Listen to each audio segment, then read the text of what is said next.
နောက်တနေ့မနက်မှာဘဲလာနိုးလာချိန်တွင်ဆိုးဝါးတဲ့သတင်းတစ်ခုကိုကြားလိုက်ရပါတယ်။မင်္ဂလာပွဲတပ်ပုံဆရာဟာအကြီးအကျယ်မတော်တဆမှုတစ်ခုဖြစ်သွားခဲ့တာပါ။ဒီသတင်းကြောင့်ဘဲလာနဲ့သူမရဲ့အဖွဲ့သားတွေအလွန်မင်းထိတ်လန့်သွားကြပြီးနေ့လယ်တနာရီမှာပြုလုပ်ဖို့စီစဉ်ထားတဲ့ Pre-wedding photo shoot အတွက်အစားထိုးတပ်ပုံဆရာတယောက်တောင်မရနိုင်တော့ဘူးဆိုတာကိုသိလိုက်ရပါတယ်။ဘဲလာရဲ့တငယ်ချင်းတွေကနောက်ဆုံးရွေးချယ်စရာအနေနဲ့သူမရဲ့ဒုတိယအဟောင်းချစ်သူကိုဆက်သွယ်ဖို့အကြံပေးကြပါတယ်။ဒါကိုကြားလိုက်ရတဲ့ဘဲလာကစိတ်ပူသွားခဲ့ပါတယ်။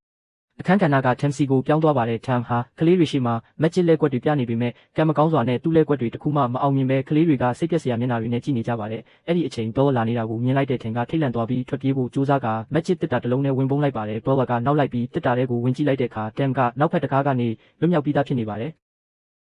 မအောင်မဖြစ်အဆုံးထိလိုက်မယ်ဆိုတဲ့ဆုံးဖြတ်ချက်နဲ့ဘဲလာက Tam ကိုလိုက်ပြီးလမ်းကိုပိတ်ကာသူမကိုကူညီပြီး Pre-wedding photo shoot ကိုလုပ်ပေးဖို့တောင်းပန်ပါတယ်မလုပ်ရင်သူမအကြီးအကျယ်ဒုက္ခရောက်မယ်လို့ပါရှင်းပြပါတယ်။ဒါပေမဲ့ Tam ကသူ့ရဲ့လက်ရှိအလုပ်ကိုပဲစိတ်ကျေနပ်နေပြီးမလုပ်နိုင်ဘူးလို့ပြက်ပြက်တသားညှင်းဆန်လိုက်ပါတယ်။အဲ့ဒီအချိန်မှာပဲ Tam ရဲ့ magic show ကိုစီစဉ်ပေးသူလာရောက်ပြီးကလေးတွေမကြိုက်ကြလို့ဆိုက Tam ကိုအလုံးမထုတ်ပယ်လိုက်ပါတယ်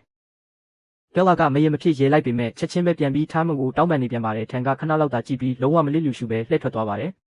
နောက်တစ်ခန်းမှာတော့ဘဲလာနဲ့ဂျန်တို့ကအခြားတပ်ပုံဆရာတယောက်ရှာမတွေ့လို့စိတ်ပူလှုပ်ရှားနေကြပါတယ်။အဲ့ဒီအချိန် Tam ကသူ့ရဲကောင်းလို့အပြေအဝဆွဲနဲ့အလွန်ဒရမာတစ်ခုလိုဝင်ရောက်လာပါတယ်။ဘဲလာကသူ့ကိုကြည့်နေစဉ်တင်စကားပြောဖို့ပြင်လိုက်တဲ့အခါကံမကောင်းစွာနဲ့ခလုတ်တိုက်ပြီးမြေပြင်ပေါ်ကိုမျက်နှာချင်းဆိုင်လဲကျသွားပါတယ်။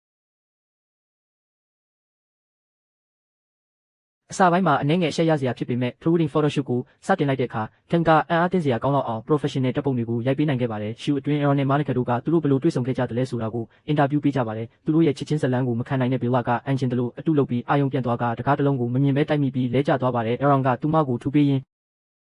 နင်ကအရင်လိုပဲမပြောင်းလဲသေးဘူးနော်လို့လှည့်လည်စရာပြောပါတယ်။ photo shoot ပြီးသွားတဲ့နောက် Tam ကဘဲလာစီကိုလာပြီးဒီနေ့အတွက်လစာယူဖို့ပြောပါတယ်။ဒါပေမဲ့ဘဲလာကသူ့ကိုမင်းမသွားသေးရဘူးလို့ပြောလိုက်ပါတယ်